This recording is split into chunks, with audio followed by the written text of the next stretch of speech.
pakai gitu, ada integrasi pakai gitu dulu. Di itu, bolak balik itu. Karena ada ini harus ketemu lah semuanya kan, besok. Bayar. Ini ngajar Pak, ini aja. Enggak apa. Guru semua. Assalamualaikum warahmatullahi wabarakatuh. Al-Aqdur Rabi'u bab yang keempat. Ma yarji'u sesuatu yang kembali ilal al-fadhi kepada lafaz-lafaz.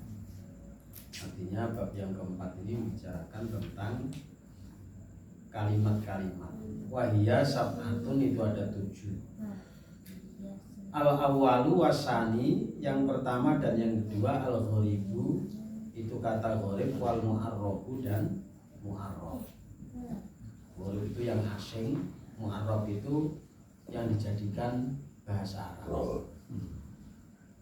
Yurja'u lin naqli ladal gharibi wa ja'akal mishkati fit ta'ribi.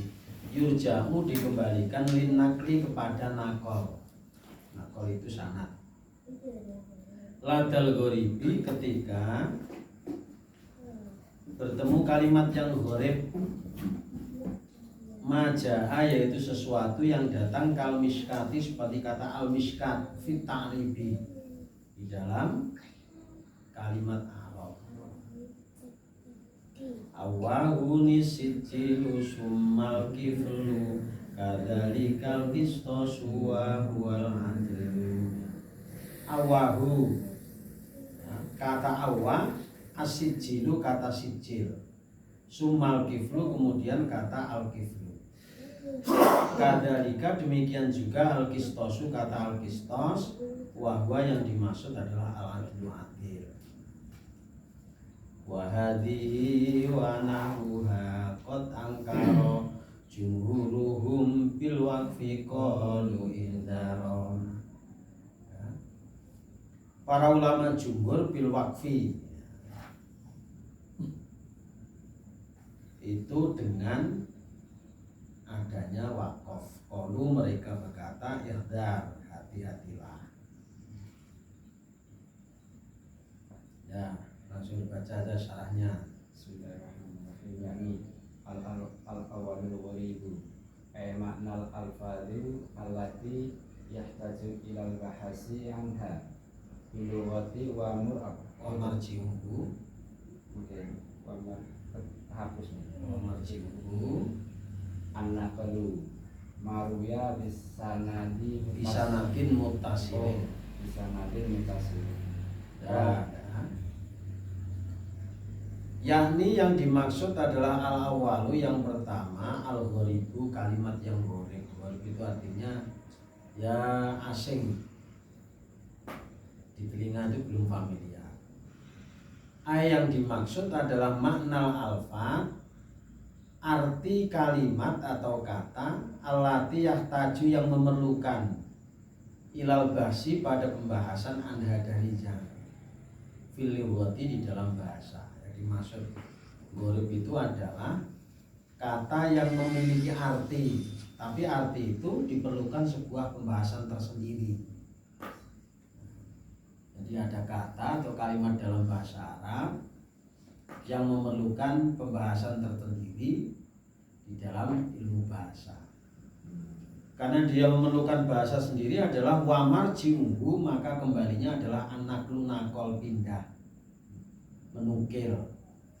Dalam kurung ini maruya bisanatin muttasilin, sesuatu yang diriwayatkan dengan sanad yang tersambung. Artinya misalnya ada kalimat gini, nah kalau atau asing diartikan begini, karena dia asing, dia harus mengikuti sanad yang tersambung. Oh, kalau menurut sanad ini sampai Nabi itu artinya begini. Ini yang dimaksud gharib. Diluruskan. Nah, diluruskan tapi melalui sanad. Jadi tidak bisa ngasal. Jadi sanadnya harus tersambung. Paham? Paham ya. Terus wal kutubu sama kutubul musannafatu musannafatu bihi wa min ashari tasoni fihi gharibul azizi wa huwa muharrarun sahilul makhodi. ya. Wal kutubul musannafatu, adapun kitab-kitab yang telah disusun, artinya kitab yang disusun untuk membahas masalah gharib ini, fihi di dalamnya. Wa min asyari tasoni fihi, dan dari susunan buku yang sangat terkenal yaitu Gharibul Azizi, kitab Gharibul Aziz. Jadi ada kitab yang namanya Gharibul Aziz, ini khusus membahas tentang kalimat-kalimat yang gharib. Wahwa yaitu muharrarun, kitab yang membersihkan, artinya memberikan gambaran yang gamblang terhadap kata-kata yang gharib. Sahlul makhodi, mudah untuk diambil keterangannya. Kitabnya juga kayak apa saya juga belum tahu. Tapi kitab ini membahas tentang kata-kata gharib. Jadi semua kata-kata yang membersihkan terhadap kata yang asing itu, sehingga sahlul makhol, mudah untuk diambil keterangannya. Artinya kita kalau membuka kitab itu kita pasti akan paham terhadap kata-kata gharib yang ada di dalam Al-Quran. Paham? Oh ya, lanjut. Wali abi hayan ya. Fihi ta'lifu latifin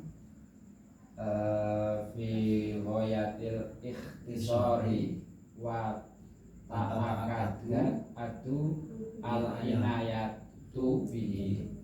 Ya, sampai itu aja. Wali Abi Hayyan, dan kitab yang ditulis oleh Abu Hayyan, di dalamnya ta'lifun latifun, ada karya yang sangat sederhana. Fi ghayatil ikhtisar, di dalam ringkas-ringkasnya kitab. Artinya Abu Hayyan juga menulis terkait kitab yang di dalamnya berkaitan dengan kata gharib.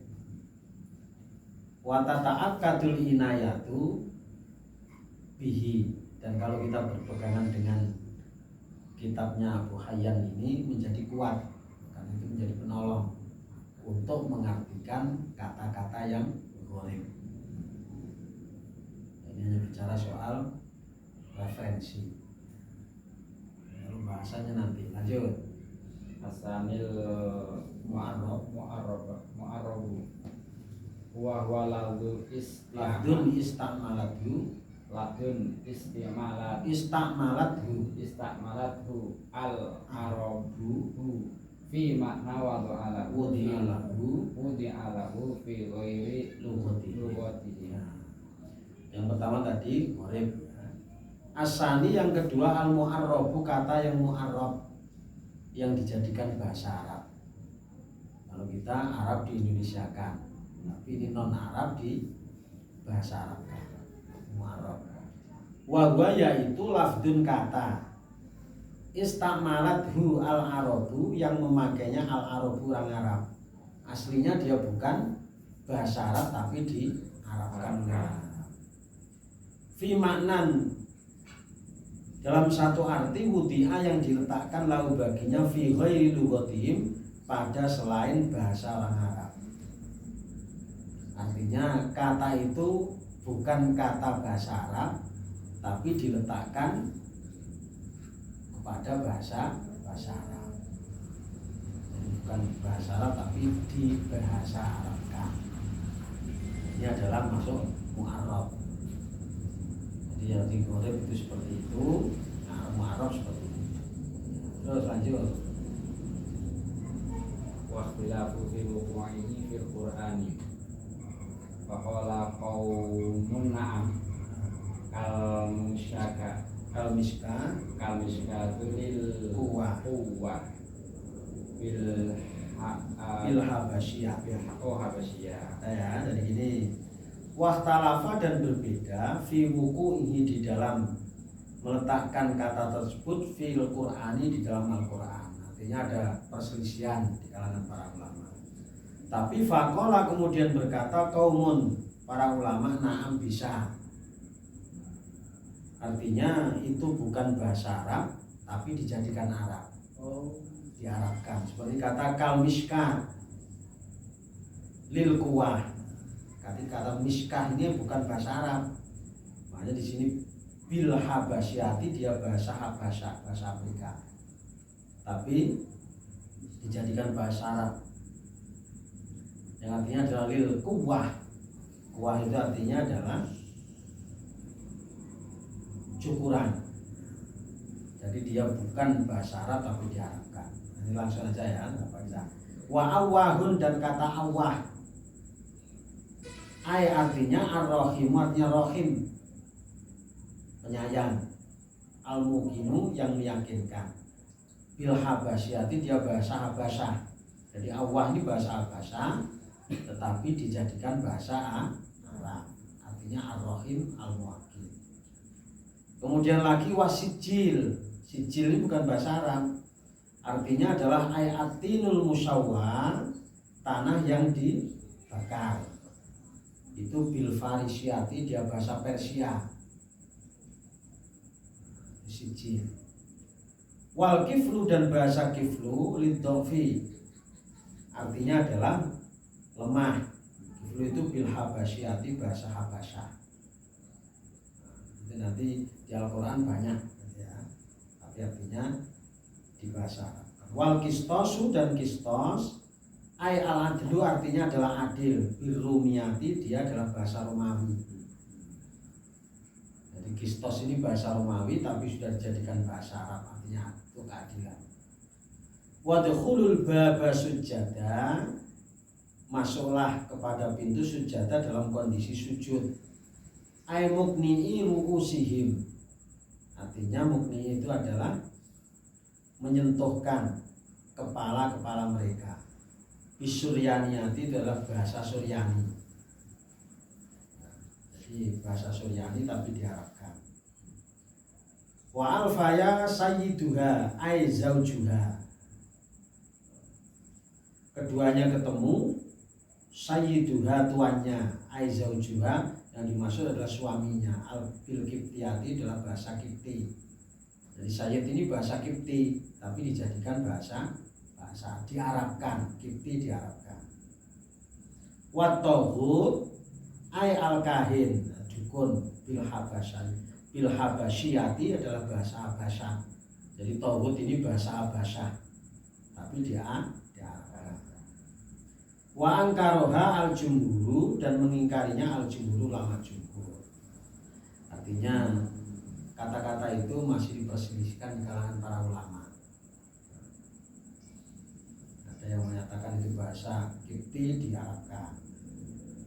Waqalu dan mereka berkata bitawafuki, sesuai kebetulan, bi annaha sesungguhnya hal itu arabiyatun itu bahasa Arab. Wafaqat sesuai via di dalamnya lughatul arabi bahasa Arab. Lughata ghairihim pada bahasa selain Arab. Hadaran untuk memperingatkan min ayyakuna bahwa hal itu adalah fil Qur'ani di dalam Al-Qur'an lafdhu ghairu arabiyyin, lafaz yang bukan bahasa Arab. Maksudnya begini. Kenapa ada kata-kata atau kalimat bahasa Kipti, bahasa Suryani itu diarabkan? Ada ulama jumhur yang mengingkari. Alasannya apa?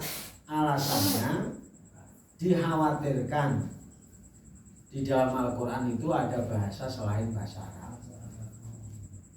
Hanya begitu. Paham? Ini kan diperselisihkan.